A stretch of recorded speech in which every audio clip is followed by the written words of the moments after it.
ఓం శ్రీ గురుభ్యో నమ. ఓం శ్రీ మాత్రే నమ. అంగారక గ్రహము జూలై 23 నుంచి ఆగస్టు 7వ తారీఖు వరకు కూడా కుజుడు తన సొంత నక్షత్రమైన మృగశిర నక్షత్రంలో వృషభ మిథున రాశుల్లో సంచారం చేయటం వల్ల ఎలాంటి ఫలితాలు జరగబోతున్నాయి. సహజంగా అంగారకుడు కుజుడు ఏ స్థానాల్లో ఉంటే మంచి ఫలితాలు వస్తుంది, గోచారీత్యా ఏ స్థానాల్లో ఉంటే చెడు ఫలితాలు వస్తాయో ఒకసారి తెలుసుకుందాం. ముందు ముఖ్యంగా అంగారక గ్రహానికి యొక్క కారకత్వాలని మనం పరిశీలన చేయాలి. ఏం చెప్పారు శాస్త్రంలో అంటే సత్వ భూ ప్రాకార రోగ వ్రణ సాహస శస్త్ర అగ్ని సందర్శనోత్పాటన భాతృక కుజ అన్నారు. అంటే భూ సంబంధ వ్యవహారాలు, కోర్టులు, రియల్ ఎస్టేటు, అన్నదమ్ముల సమస్యలు, శారీరక బాధలు, కెమికల్ కంపెనీలు, మిషనరీ, మార్కెటింగు, భూమి, ఇండ్ల నిర్మాణము, న్యాయ వ్యవస్థ, న్యాయవాదులు, రక్షక భటులు, అలానే సైన్యము, మేనేజ్మెంటు, భూములు అమ్మడము కొనడము, మేస్త్రీ పనుల వాళ్ళు, యంత్ర సంబంధమైన వ్యవహారాలు, మెకానికల్ ఇంజనీర్సు, కెమికల్ కంపెనీలు, కెమిస్ట్రీ లెక్చరర్సు, రోగములు, శస్త్రచికిత్సలు, అగ్ని భయాలు, అంటే రియల్ ఎస్టేటు, రైతులు, కెమికల్ కంపెనీలు, పిత్రార్జితము, కోర్టు సమస్యలు, ఇలాంటివన్నీ కూడా మొదలగు కుజుడి యొక్క కారకత్వాలు అంటారు. సహజంగా కుజుడు మకర రాశి ఉచ్చస్థానం అయితే నీచస్థానం దానికి సప్తమం ఏమవుతుందంటే కర్కాటకం వస్తుంది. అంటే కర్కాటకం నీచస్థానము, మకరం అనేది ఉచ్చస్థానము, మేషము, వృశ్చిక రాశులు కుజుడికి స్వక్షేత్రాలు అవుతాయి. ఇక్కడ కుజగ్రహం సహజంగా ఎవరి జన్మలగ్నం నుంచి అయినా కుజుడు 2, 4, 7, 8, 12 స్థానాల్లో ఉంటే దాన్ని జాతకరీత్యా కుజదోషం అంటారు. మనం ఇప్పుడు చెప్పబోయేది ఏంటంటే గోచారరీత్యా చెప్పబడే ఫలితాలు. అంటే గోచారరీత్యా చెప్పబడే ఫలితాలకు ఒక విధానం ఉంటుంది, బర్త్ చార్ట్ నుంచి పుట్టినప్పుడు ఉండే జాతకానికి మరొక విధానం ఉంటుంది. నేను చెప్పింది జన్మలగ్నం నుంచి, అంటే బర్త్ చార్ట్ నుంచి 2, 4, 7, 8, 12 స్థానాల్లో ఉంటే దాన్ని కుజదోషం అంటారు. ఇప్పుడు మనం చెప్పేది ఏమిటంటే గోచారరీత్యా చెప్పబడే ఫలితాలు. ఈ గోచారరీత్యా చెప్పబడే ఫలితాల్లో అది చంద్రరాశి నుంచి చూస్తారు కాబట్టి ఎవరైతే రాశి ఉంటుందో వాళ్ళ రాశి దగ్గర నుంచి 3వ స్థానం, 6వ స్థానం, 11వ స్థానంలో కుజుడు ఉంటే మంచివాడు అని అంటారు గోచారరీత్యా వాళ్ళ రాశి దగ్గర నుంచి. మరి మేషాది ద్వాదశ రాశుల వాళ్ళకి కుజుడు యొక్క ఫలితం ఏ విధంగా ఉండబోతుంది,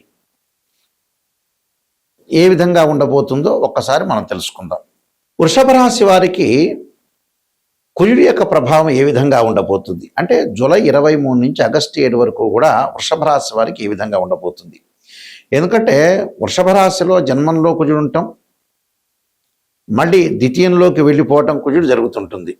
అంటే 23వ తారీఖు నుంచి 7వ తారీఖు వరకు వృషభ మిథున రాశిలో సంచారం చేస్తాడు. ఎలాంటి ఫలితాలు జరగబోతున్నాయి ఈ కుజుడు వల్ల? ఆవేశము, అధిక ప్రయాణం చేయటం, వాహన ప్రమాదాలు, కుటుంబంలో కలతలు రాకుండా చూసుకోవాలి, భార్యతో కలహాలు, కార్య విఘ్నాలు జరిగే అవకాశాలు బాగా ఎక్కువ ఉంటాయి. అలాంటి విఘ్నాలు జరగకుండా చూసుకోవాలి. అంటే భార్యాభర్తల మధ్య విరోధ భావాలు, అలానే ఆకస్మికంగా ప్రయాణాలు, ఆకస్మికంగా ప్రయాణాల వల్ల కొన్ని ఇబ్బందులు, ఆయుధాలతో పనిచేసే వాళ్ళకు కూడా చాలా ఇబ్బందులు కలిగే అవకాశాలు ఎక్కువగా ఉంటాయి. అంటే ప్రతి విషయంలో కూడా కొంత ఆలోచన చేసి ముందుకెళ్ళటం అనేది చాలా ఇంపార్టెంట్ ఇక్కడ. అలానే ఎలాంటి వృత్తి ఉద్యోగాల్లో కూడా, వ్యాపార రంగాల్లో కూడా కొంత ఆవేశం లేకుండా లౌకిక విధానాన్ని అనుసరించి ముందుకు వెళ్ళాలి. అంటే కుటుంబ పరంగా ఇబ్బందులు ఉండకూడదు, ఆరోగ్యపరంగా ఇబ్బందులు కలగకుండా చూసుకోవాలి. అంటే దీర్ఘకాలిక వ్యాధులు ఉన్న వాళ్ళు కొన్ని ఇబ్బందులు కలగటం ఒకటి, వాహన ప్రమాదాలు జరగకుండా చూసుకోవాలి. అలానే కుటుంబంలో అన్నదమ్ముల మధ్యలో కూడా చిన్న చిన్న డిస్ప్యూట్స్ రావటం, కుటుంబంలో మనశ్శాంతి లేకపోవటం, సరైన ఆలోచనలు లేకపోవటం, సరైన ప్రణాళికా విధానంలో వెళ్ళలేకపోవడం జరుగుతుంటుంది. అంటే కొద్దిగా జాగ్రత్తగా ఉండాలి. అంటే ఆరోగ్యాన్ని జాగ్రత్త ఉండాలి, వాహన ప్రమాదాల విషయంలో జాగ్రత్త ఉండాలి, ఆవేశమైన నిర్ణయాలు తీసుకోకూడదు. ఇళ్ళు ఇలాంటివన్నీ కూడా కొనుగోలు చేసేటప్పుడు కూడా కొన్ని ఇబ్బందులు కలిగే సూచనలు బాగా ఎక్కువ ఉంటాయి. కాబట్టి ఇలాంటి ఇబ్బందులు కలగకుండా చూసుకొని ముందుకెళ్ళటం చాలా మంచిది. అయితే వీళ్ళు ప్రత్యేకంగా పరిహారం చేయాల్సింది ఏమిటంటే సుబ్రహ్మణ్యం యొక్క స్తోత్ర పారాయణం మంగళవారం రోజున కుజహోరలో చదవటం ఒకటి. అలానే సుబ్రహ్మణ్య స్వామికి ఏదైనా సరే ఒక తీపి పదార్థం నైవేద్యం పెట్టడం, ఆ రోజున మంగళవారం రోజున కందులు దానం చేయటం వల్ల చాలా మంచి ఫలితాలు జరిగే అవకాశాలు ఖచ్చితంగా ఉంటుంది. ఈ గోచార ఫలితాల్లో మనకి గోచారానికి బర్త్ చార్ట్కి చాలా లాట్ ఆఫ్ డిఫరెన్స్ అనేది ఒకటి ఉంటుంది. అంటే ఈ గోచారం అనేది ఏమిటి అని అంటే 20% రిజల్ట్ ఇస్తుంది.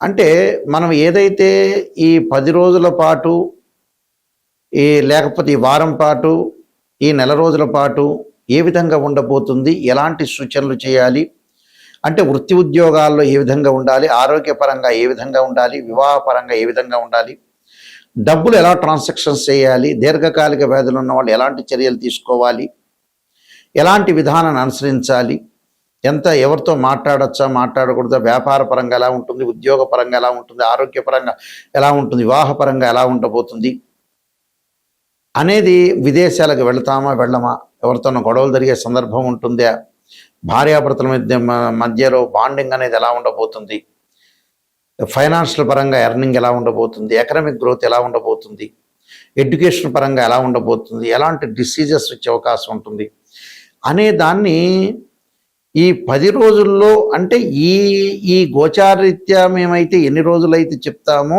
అంటే జూలై 23 నుంచి ఆగస్టు 7 వరకు కూడా కుజుడి యొక్క ప్రభావం ఎలా ఉండబోతుంది, అంటే భూ సంబంధ వ్యవహారాలు, అన్నదమ్ములు, ప్రత్యేకంగా మార్కెటింగు, ఇండ్ల నిర్మాణము, న్యాయవాదులు, రక్షక భటులు, మేస్త్రీ పనులు చేసేవాళ్ళు, యంత్ర సంబంధమైన విషయాలు, మెకానికల్ సంబంధించిన వాళ్ళు ఏ విధంగా ఉండబోతున్నారు తెలుసుకోవడమే గోచారం.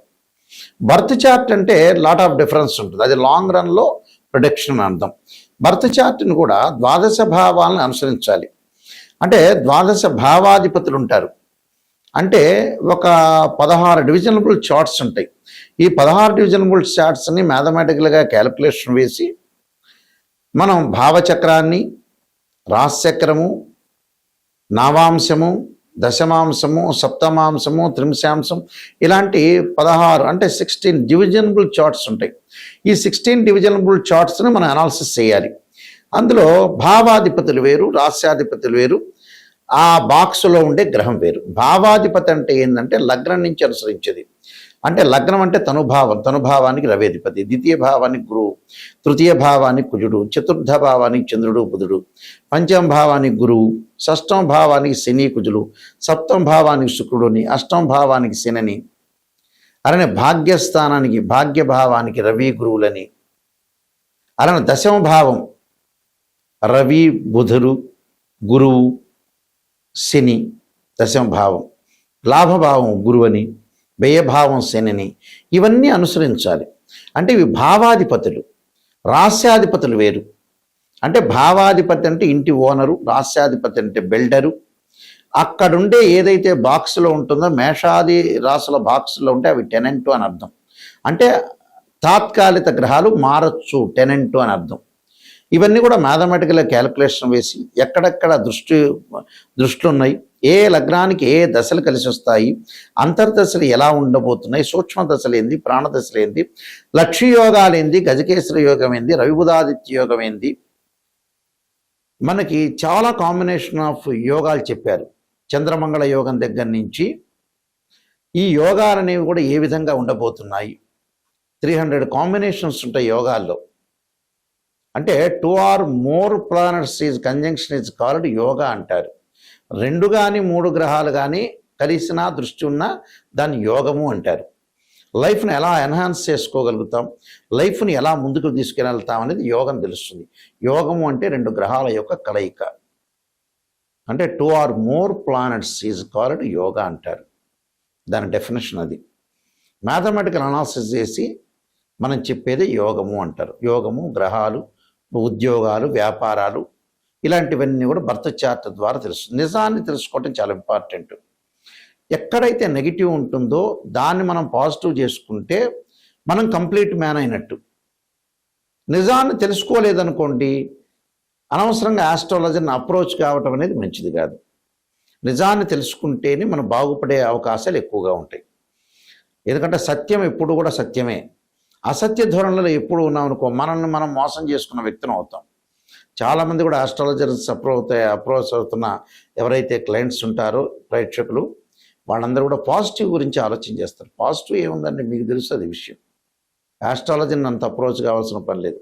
ఎక్కడైతే ఫ్యూచర్లో కానీ ప్రజెంట్ సిచ్యువేషన్లో కానీ నెగిటివ్ జరగబోతుందో దాన్ని తెలుసుకొని దాని పరిష్కార మార్గాలు తెలుసుకుంటే దాన్ని మనం ఓవర్కమ్ చేసే అవకాశం ఖచ్చితంగా ఉంటుంది.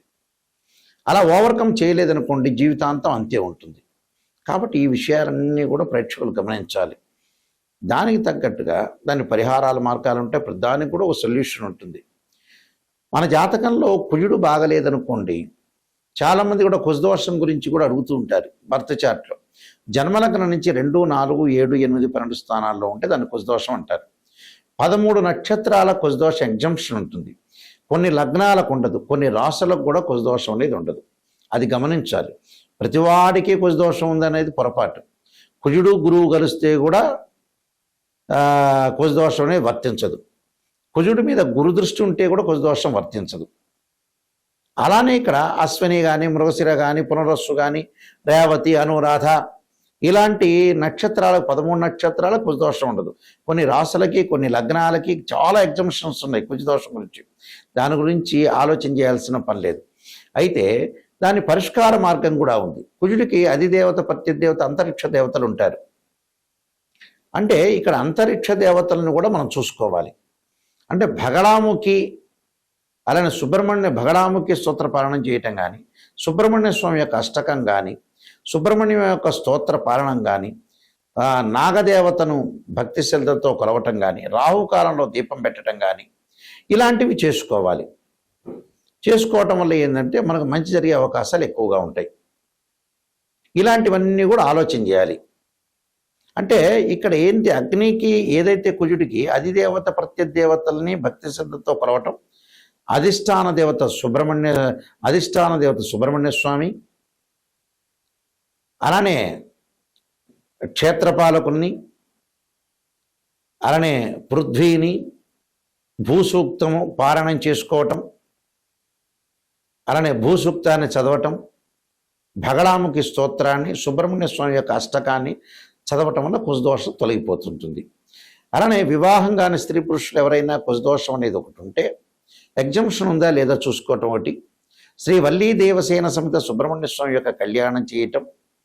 అసలు జాతకంలో కుజదోషం గురించి భయపడాల్సిన పని లేదు. వివాహానికి అసలు శుక్రుడే కారణం, కుజుడు కాదు. ఒకవేళ కుజదోషం ఉందనుకో దాని పరిహారం అనేది చేసుకోవచ్చు, తప్పేమీ లేదు. నేను ఆల్రెడీ కాలసర్పయోగ చంద్రిక, రాహుకేతులు, ఛాయాగ్రహాలు, అలానే పుత్రగణపతి వ్రతము, స్వప్నశాస్త్రము, సర్వదేవతా గోత్రములు పార్ట్ 1, పార్ట్ 2, నవగ్రహ దోషాలకి 12 మహావిద్యల యొక్క స్తోత్ర పారణాలు, అమ్మవారి యొక్క పారణాలు, బృహత్ పరిహార Sindhu, Jataka Chandrika, Vivaha Martandam, production of astrology, transit of results అనే పుస్తకాలు నెంబర్ ఆఫ్ ఆస్ట్రాలజీ బుక్స్ రాశాను నేను. ఇవన్నీ కూడా మా దగ్గర లభ్యమవుతాయి. అలానే రాజమండ్రిలో కోటగుమ్మంలో ఉన్న అతిపెద్ద పబ్లికేషన్ అయిన ఇండియాలోనే మోహన్ పబ్లికేషన్ వారి దగ్గర కూడా ఈ పుస్తకాలను లభ్యమవుతాయి. వారిని అడిగి మీరు కూడా తెచ్చుకోవచ్చు. అయితే మా వెబ్సైట్ www.nayakanti.com, www.nayakanti.in ఈ వెబ్సైట్ చూడండి.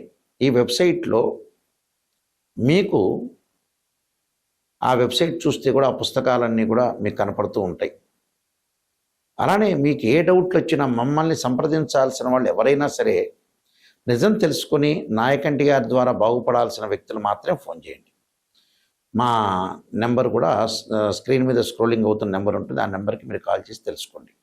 మీ అందరికీ కూడా శ్రీ పరమేశ్వరి యొక్క కరుణాకటాక్షం ఉండాలని ఆశిస్తూ సర్వే జనా సుఖినో భవంతు.